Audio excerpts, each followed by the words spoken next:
사랑하는 형제 여러분, 12월 11일 수요일 새벽 묵상에 오신 것을 환영합니다. 오늘은 사무엘상 14장입니다. 신정적 왕정이 되라고 제도를 주시고 출발한 사울의 왕정은 그러나 2년 만에 인본주의적 경솔함이 노출되었습니다. 사울이 하나님께 여쭙지도 않고 제사도 없이 블레셋을 선제 공격하면서 이스라엘과 블레셋이 전면전쟁에 들어서게 되었는데요. 이스라엘은 군사력도 무기도 갖추어진 것이 없는 터에 블레셋의 수많은 병력을 보고는 이스라엘 사람들이 흩어져 도망치기 바빴습니다. 사울은 사람들의 마음을 붙잡아 보려고 그제야 제사를 하기 위해 사무엘을 불렀고 이래를 기다리라는 사무엘을 기다리지 못하고 번제를 자기가 불법으로 집전했습니다. 그리고 꾸짖는 사무엘에게 회개는커녕 책임 회피의 변명만 하였습니다. 사무엘은 그러한 사울에게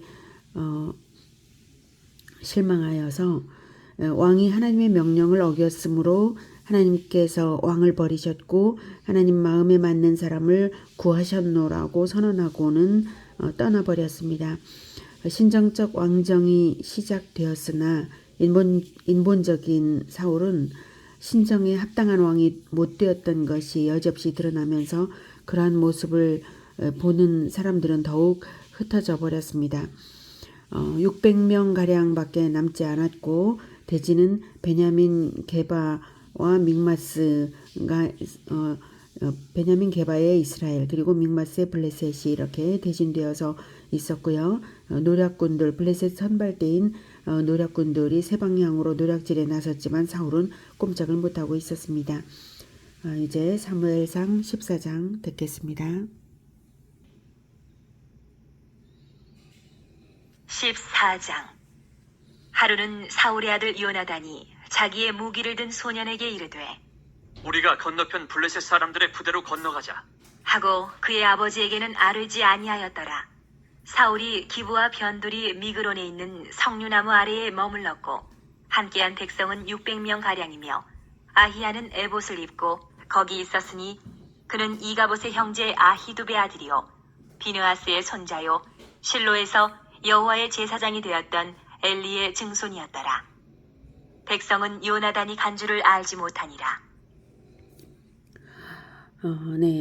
철기로 무장한 블레셋의 수많은 병력을 변변치 못한 농기구로 무장한 이스라엘 600명이 상대하기에는 너무 터무니없는 일이었고 또 어찌할 바를 모르는 그 와중에 놀랍게도 요나단과 그의 무기를 든 소년 단 2명의 기습 공격이 결단된 것입니다. 결행된 것입니다. 요나단은 믿음의 용단을 내려서 아버지의 방해를 받지 않으려고 말없이 행동을 했어요. 사울은 꼼짝을 못하는 처지였고요. 아히야는 대제사장의 직무복장인 에봇을 입었지만 이미 과거 엘리 시절에 하나님의 저주를 받은 이후에 이 가문 엘리 가문의 사람은 형식적으로만 존재할 뿐 어용 제사장이었습니다. 실질적으로는 사무엘이 대제사장이나 다름없었던 그 당시였던 것입니다. 그리고 지금 그 믹마스와 게바의 위치를 사진으로 보도록 하겠습니다. 네, 이게 항공 사진이고요. 이 빨간 줄은 골짜기입니다. 이쪽에 게바가 있고요. 그리고 이쪽에 믹마스가 있습니다. 믹마스에는 블레셋이 그 당시에는 믹마스에 블레셋이 진을 쳤고 그리고 게바에 이스라엘이 진을 쳤습니다. 물론 지금은 이 마을이니까 여기가 믹마스 여기가 게바 이렇게 멀리 떨어져 있지만 이게 골짜기를 사이에 두고 좀 더 가까이에 진을 쳐 있었던 것 같고요. 이쯤 어느쯤 아니면 이쯤 어느쯤에 이렇게 이제 바위가 있었는데 이렇게 이제 서로 이제 마주 볼 수 있는 서로 보이는 거리에 한쪽은 믹마스 쪽, 한쪽은 게바 쪽에 이제 진을 친 그런 상황이었던 것이죠. 이렇게 바위 사이에 둔 이러한 대진이 있었던 것입니다. 4절 듣겠습니다. 요나단이 블레셋 사람들에게로 건너가려 하는 어기 사이 이쪽에는 험한 바위가 있고 저쪽에도 험한 바위가 있는데 하나의 이름은 보세스요 하나의 이름은 세네라. 한 바위는 북쪽에서 믹마스 앞에 일어섰고 하나는 남쪽에서 게바 앞에 일어섰더라. 네. 네. 어느 한쪽의 바위는 보세스, 한쪽의 바위는 세네. 이렇게 이름이 잘 알려진 아주 가장 이렇게 그 두드러진 그런 절벽이었던 것이죠. 보세스 쪽에 믹마스, 그러니까 블레셋 쪽에 보세스, 그리고 이스라엘 쪽에 세네, 이렇게 이렇게 우뚝 서 있는 이런 절벽입니다. 그러니까 굉장히 험준한 그런 절벽 쪽이었습니다. 6절.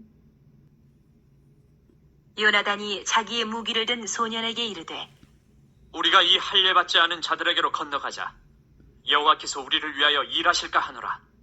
여호와의 구원은 사람이 많고 적음에 달리지 아니하였느니라. 무기를 든 자가 그에게 이르되 당신의 마음에 있는 대로 다 행하여 앞서가소서. 내가 당신과 마음을 같이하여 따르리이다. 네, 요나단은 전혀 두려움 없는 믿음으로 말했습니다. 사실 과거 사사들의 그 전쟁 사례에서 이스라엘은 전력이 강해서 승리한 것이 없고요. 늘 하나님의 역사하심으로 기적적인 승리를 하곤 했습니다. 요나단은 육신의 눈으로 판단하지 않고 믿음으로 판단한 것입니다. 그리고 무기를 든 부하 소년의 충성심과 용기 또한 가상합니다. 8절. 요나단이 이르되 보라, 우리가 그 사람들에게로 건너가서 그들에게 보이리니 그들이 만일 우리에게 이르기를 우리가 너희에게로 가기를 기다리라 하면 우리는 우리가 있는 곳에 가만히 서서 그들에게로 올라가지 말 것이요. 그들이 만일 말하기를 우리에게로 올라오라 하면 우리가 올라갈 것은 여호와께서 그들을 우리 손에 넘기셨음이니 이것이 우리에게 표징이 되리라. 하고 둘이 다 블레셋 사람들에게 네, 이렇게 요나단은 하나님께서 일하실 표징을 정하였습니다. 절벽 위에 우뚝 서서 모습을 적들에게 보이자 그러면 적군의 입에서 우리에게로 올라오라 라고 말이 나온다면 하나님의 응답으로 가서 그들과 대결하라는 뜻이고 그러면 골짜기를 건너가서 그렇게 하자 이거죠.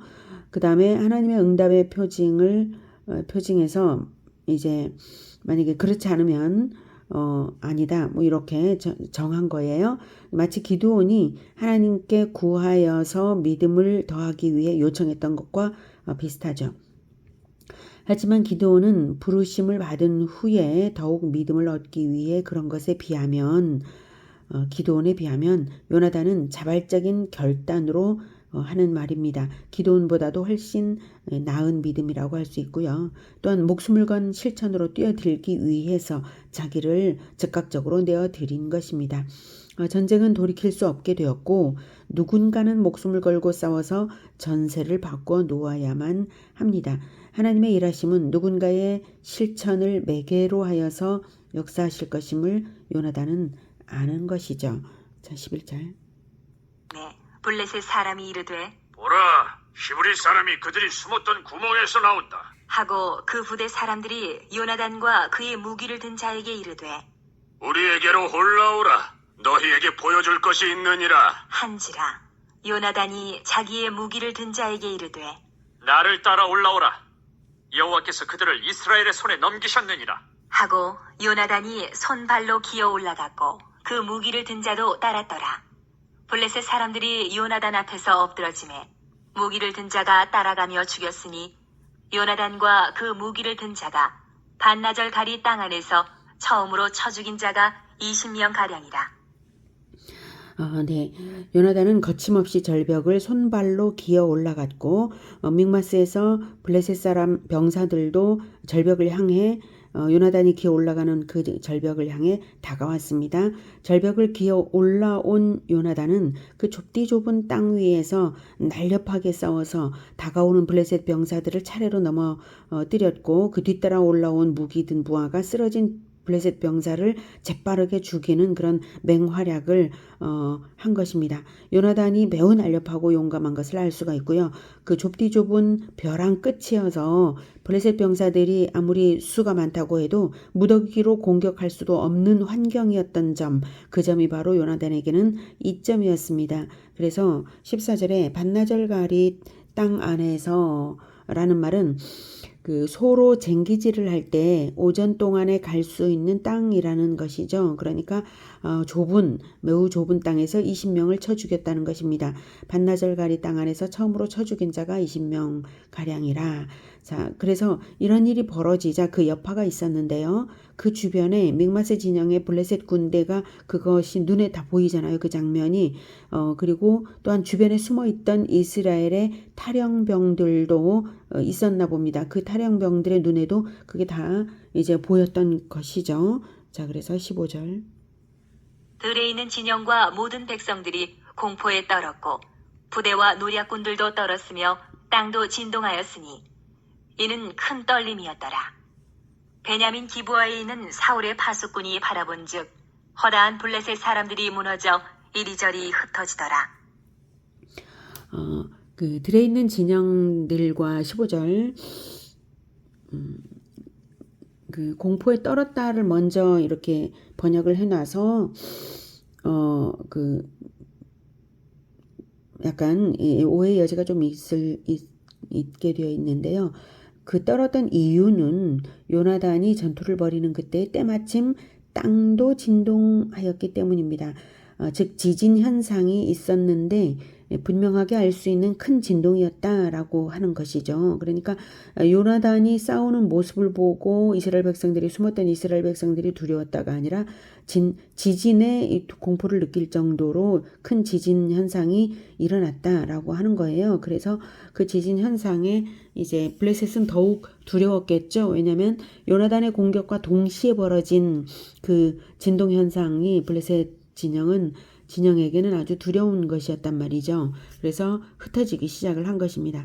그러면 이때 말로 협공을 당장에 들어가야 할 그런 아주 절호의 타이밍이죠. 이런 절호의 기회가 없는데요. 사울은 어떻게 할까요? 17절. 사울이 자기와 함께한 백성에게 이르되 우리에게서 누가 나갔는지 점호하여 보라. 하여 점호한즉 요나단과 그의 무기를 든 자가 없어졌더라. 사울이 아히야에게 이르되 하나님의 궤를 이리로 가져오라. 하니 그때에 하나님의 궤가 이스라엘 자손과 함께 있음이니라. 사울이 제사장에게 말할 때에 블레셋 사람들의 진영에 소동이 점점 더한지라. 사울이 제사장에게 이르되 내 손을 거두라. 하고 사울과 그와 함께한 모든 백성이 모여 전장에 가서 본즉 블레셋 사람들이 각각 칼로 자기의 동무들을 치므로 크게 혼란하였더라.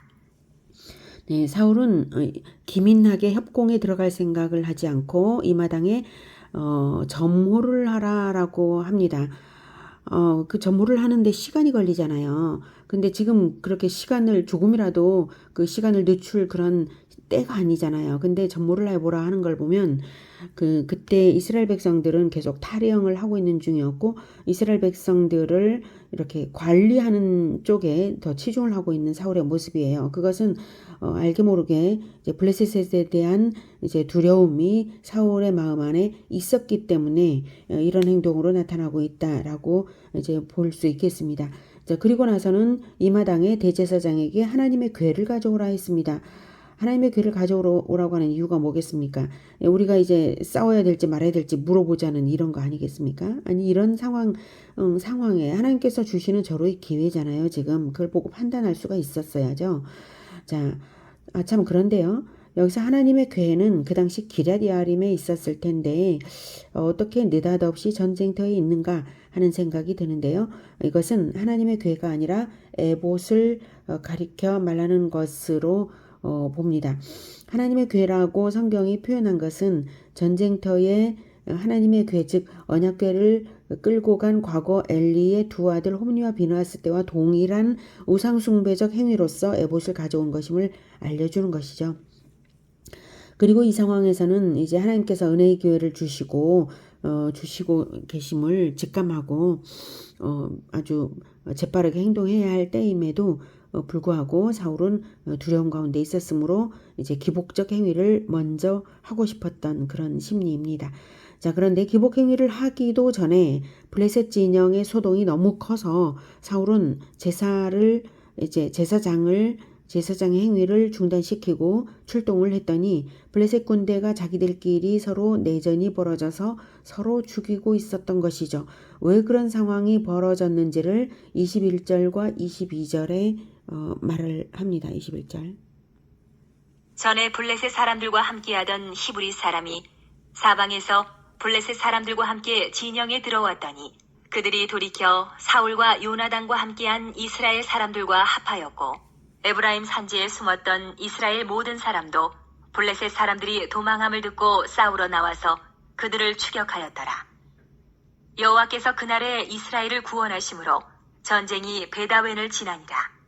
근데 블레셋 군대 안에 이스라엘 사람들이 섞여 있었던 것이죠. 그러니까 그 이전부터 블레셋 진영에는 이스라엘 출신 블레셋 병사들이 있었던 거예요. 그런데 지금 요나단의 그 용감한 싸움의 모습을 보고 그리고 하나님께서 주시는 그 지진 현상을 보고 이제 자기의 정체성을 다시 순간적으로 회복하는 거예요. 그래가지고 블레셋을 대항하여서 이제 내전을 했던 것입니다. 그리고 그 주변에 숨었던 사람들도 일어나서 했던 것이죠. 자, 그래서 실제 정체성은 이스라엘인데 신부는 블레셋 군인이었던 그들이 이제 요나단의 전투를 보고 이스라엘로서 전투를 시작했다. 그래서 내전이 벌어졌다. 이것입니다. 그러자 이제 에브라임 산지에 숨어 있던 이스라엘 모든 사람, 즉 탈영병들이죠. 탈영병들이 숨어 있다가 전투에 합류한 것이죠. 비겁한 사울 아래에서는 탈영을 하던 군인들이 요나단의 애국적인 용기를 보고는 감동하여서 용기를 내어 일어난 것입니다. 또한 블레셋은 원래 단일한 지도체제가 아니고 5지역의 자치적 나라들의 연합체이기 때문에 일사불란하게 움직일 수 있는 그런 군대는 아니었을 것이고요. 중요한 것은 이 모든 것이 하나님께서 섭리하신 일이라는 것이 분명합니다. 기드온 당시 미디안 진영에서도 그런 일이 벌어졌었죠. 미디안 연합군이 자기 진영에서 내전을 벌여서 기드온이 대승을 거둔 그런 일이 있었던 것처럼 하나님께서 역사하신 것이죠. 이스라엘은 아직도 신본주의를 회복하지 못했고 왕조차 인본주의와 두려움에 빠져서 우상 숭배적 종교 행위를 하고 있었는데도 하나님은 이스라엘을 구원하시려고 요나단을 사용하시고 천재지변을 베푸시고 이스라엘을 감동시키시고 블레셋을 분열시키셨던 것입니다. 그리고 전쟁이 베다웬을 지나니라 라고 하는 것은 베다웬 쪽으로 전쟁이 이어져 갔다. 즉, 그 베다웬 쪽은 이제 그 블레셋이 그쪽으로 향해서 이제 도주했다 이런 뜻이죠. 이게 도주하는 베다웬을 추격하면서 전쟁이 그렇게 지나갔다 이런 뜻입니다. 전쟁의 진행 방향이 베다웬 쪽이었다라는 것입니다. 베다웬 동편의 믹마스에 주둔했던 블레셋군이 서쪽으로 패주하면서 베다웬을 거쳐 아얄론까지 도망했음을 말하는 것입니다. 자, 이 전투 상황을 그림으로 보면 자, 여기 이 그림에서는 여기가 믹마스입니다. 그리고 여기가 게바예요. 여기에 사울의 진영이 있었습니다. 이스라엘 캠프이고요. 이쪽이 블레셋입니다. 그리고 여기가 골짜기가 이렇게 있죠. 그리고 여기에 보세스 그리고 여기에 세네라는 절벽이 있습니다. 이쪽이 보세스 믹마스 쪽에서 이쪽으로 왔고요. 군인들이 그리고 세네 쪽에 있었던 요나단과 그 무기를 든 소년이 절벽을 건너갔습니다. 이쪽으로. 그리고 여기에서 요나단의 전투가 벌어졌고요. 그리고 이쪽에서 블레셋 군인들이 이제 내전을 벌인 것이죠. 그렇게 할 때에 사울은 이쪽에 있다가 이스라엘 믹마스 쪽을 향해서 여기서 전쟁을 했고 전쟁은 이렇게 흩어져 가면서 여기에 베다웬을 지났다. 베다웬을 지나서 이쪽으로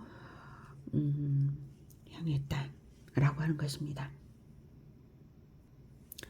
오늘 요나단과 그 무기든 소년 단 2사람의 믿음으로 인해서 이스라엘이 구원을 받았습니다. 승리는 인본주의적 권위에 있는 것도 아니고 물리력의 양에 있는 것도 아니고 오직 하나님께 달려 있는 것이고요. 하나님을 신뢰하여 결행하는 믿음에 있습니다. 때를 따라서는 용단을 내리는 믿음으로 돌파구를 내는 것이 필요합니다. 그런 믿음의 용사가 역사를 바꾸는 것입니다. 우리가 비록 작은 공동체이지만 이 어둠의 시대를 뚫고 용감하게 실천하는 믿음으로 승리할 수 있기를 기원합니다. 기도하겠습니다. 하나님, 우리는 이스라엘의 그 600명처럼 작은 공동체이고 그리고 두려움이 있습니다. 그러나 하나님께서는 언제나 우리에게 가장 좋은 그런 방향으로 인도하시고 그리고 우리의 용감한 실천의 결단을 사용하시는 분이십니다. 하나님 아버지, 우리가 그동안 복음전도법을 연습하고 있고 그리고 복음전도를 할 수 있습니다. 주님, 우리가 용감하게 복음전도를 하는 자들이 되겠습니다. 주님, 우리를 도와주시옵소서.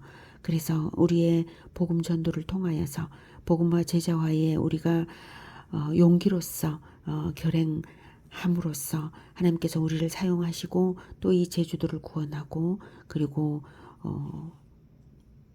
예수 제자들이 양성되는 그러한 일들이 일어나게 도와주시옵소서.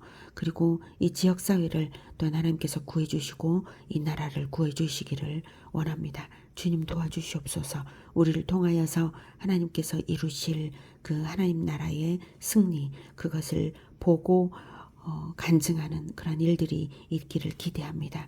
주님, 오늘 하루도 하나님 인도하시며 복음의 전도와 제자와의 역사에 하나님께서 함께하여 주시옵소서. 우리를 늘 보호해 주시며 평안케 하시는 주님을 또한 찬양하고 감사합니다. 예수 그리스도 이름으로 기도드립니다. 아멘. 이어서 개인 기도하시겠습니다.